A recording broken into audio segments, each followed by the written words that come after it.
Hello, beautiful people of the world, and welcome back to my channel. My name is Prince Mickey. I play Clash of Kings in Kingdom 1590, and this is officially my very first tutorial video. And today we will be going over troops and their stats and talents. In the game, there are 4 different buildings that you can train 8 different types of troops. The first buildings are barracks. They will train your spearmen and your swordsmen. The second building are stables. They will train your long-range and short-range cavalry. The third building is your range. They will train your archers and your crossbowmen. And your fourth building is your siege engine factory. They will train your assault carts and your broccoli. I'm not 100% sure how to pronounce that one, but we'll get there later.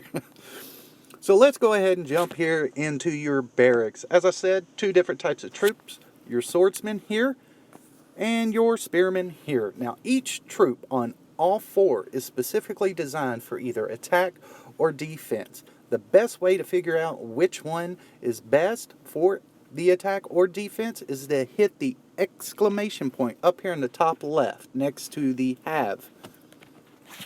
So if you click that, it brings up the details, and it will tell you everything you need to know about the troop. And we are going to go over these real quick. Your power, that means how much power you gain per troop. So 1 troop of this spearman, well, pikeman is 5.9 power that you will gain. Say if you are training 1,000 pikemen, you will gain 5.9 times 1,000 power. Below that you will see the attack. As you can see here, the pikeman has a very high attack power, so this one would be amazing to use on an attack. Below that you will see the defense. That's their defensive power. Below that is HP, your hit points. That's how many hit points they have.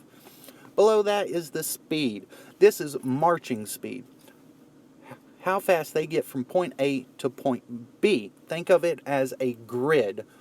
Say you have 9 blocks. You start at block 1 and you go to block 9. This one will get there in 1 second because it moves at 9 blocks per second. Below that is your load. Now the load represents how much resources each individual troop can carry. So 1 pikeman can carry 20 resources. Now that is split between the 4 resources that you have: wood, food, iron, and myth. Below that you will have range. Now this is their attack range. This is how many blocks that they can attack in front of them. Okay, so this one can only attack 1 block in front. Below that is your upkeep. This is how much food each individual pikeman will eat per second. So 1 pikeman will eat 1.67 food per second. If we look below all the stats, you will see the talents. Now, pay very close attention to the talents when sending any troops to attack or defend or to gather. This one's talent is Pike. Increases damage to cavalry. That means it will increase all damage of your troops to cavalry. Okay? That means if you go to attack a castle that has a lot of cavalry and you send a lot of pikemen, the damage to that cavalry will increase dramatically. Below that you have brutal attack. Greatly increases the pikeman's attack. So any pikeman, regardless of level that you send, this talent will increase their attack. Below that you will see critical hit. Have a chance to deal triple damage. Now this is random, and it's percentage wise, I guess you can say. So there is a chance that with each attack it will do triple damage. And the attack here is 70, so 70 times 3 is the damage it will deal. So let's go ahead back to the swordsman.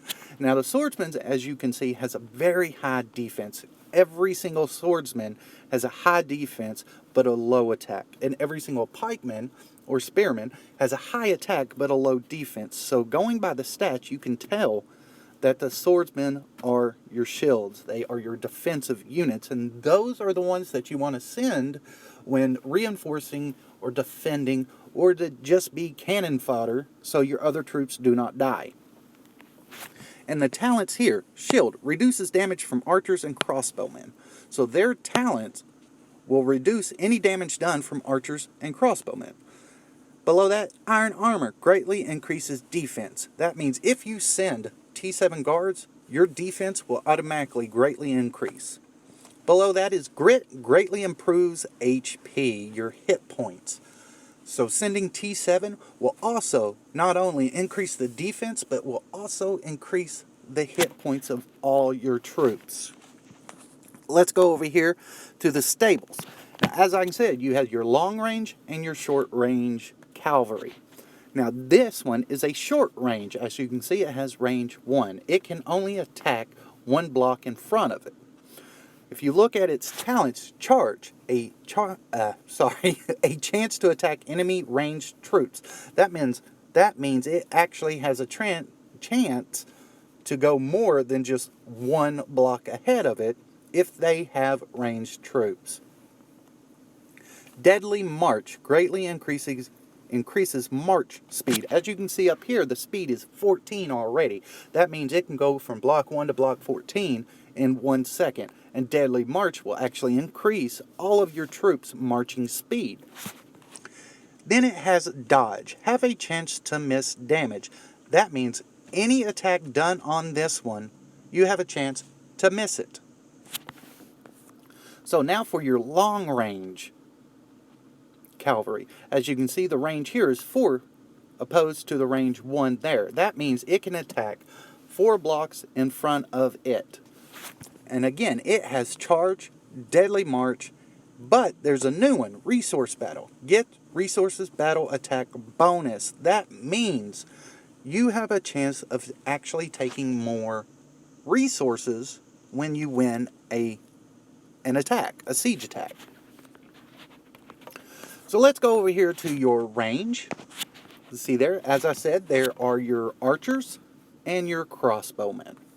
Now, the main reason I am doing a troop and stats one is most people have the tendency of thinking that the higher level troop is actually the best troop you can have for attack. That simply is not true. As you can see here, the attack on this one is 47 and the defense is 35. Now this is a T8 troop. Now the T7 troop has an attack of 68 and a defense of 34. So as you can tell, the lower tier troop is actually more powerful in attack than the higher level troop.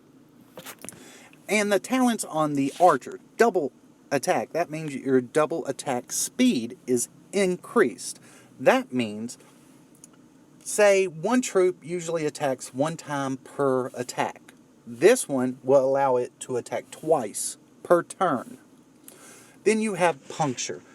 Attack bonus to units except infantry. That means any troop that the enemy has, you get attack bonus except for the infantry ones. Below that you have focus. Certain chance to cause extra damage. Of course, this one is random and it's a percentage one. Every now and then you get extra damage to all troops. If we go to our crossbowmen, we can see heavy attack greatly increases crossbowmen's attack. Aiming greatly improves range. This one already has a range of 8. This will actually greatly improve the range of your troops. Below that you have defense. Get attack bonus during defense. What that means is if you are attacked or you send this troop to reinforce an ally, the attack bonus you have during that defense will greatly increase. So this one is a great troop to send when reinforcing your allies. Let's go ahead and do this last one real quick. The Siege Engine Factory. As I said before, there are 2 different types. I still don't know how to pronounce that one. So you have the Trebuchet. tray bucket or the heavy tray bucket. The attack one on this is 118. This one is 98. So of course, this one is better to send when attacking. The talents are power attack, greatly increase attack, but halves attack speed. That means your attack will greatly increase, but instead of attacking once per turn, you will attack once every other turn. Accumulated power greatly improves range. Now this one has a magnificent range of 10. That means it can attack for 10 blocks behind the enemy line. Now this will increase the range of all your troops, so they will be able to attack even further, even itself. Siege attack. Get attack bonus during siege. A siege attack is when you go to attack a castle. So when you go to attack a castle and you send this one, your attack will actually go up because of that siege attack talent. Now, this one, it has accumulated power, greatly improves range, siege attack, power attack, just like this one. But, as I said, there's your assault carts and your bricolo, something, can't remember which one. But then there are your demolishers, your assault carts, and your defensive troops. As you can see, the defense on this one is very high compared to its attack. Now, it has armoring, high defense and HP. Load has highest load but a slower marching speed. As you can see up here, it has 40 load, which means it can carry more than your higher level troops. So this assault cart, this one is a bricolo. It can carry more load. So you would actually want to send this one instead of your other ones to the Alliance Mine or to a tile, because you will send less to tiles and still bring back just as much as if you would send even more of these. Then you have your siege defense. Get defensive bonus during siege. So if you go to attack and you send this one, you actually get a defensive bonus to your troops, which means their defense greatly increases. I believe I have covered all 8 troops, their stats, how to read them, and the talents. Always make sure to check the talents and stats before sending troops to do anything, from siege attacks to reinforcements to even gathering on a tile or attacking a monster. It is a must. That is all for now. Again, my name is Prince Mickey, Clash of Kings Kingdom 1590, and you all have a wonderful game.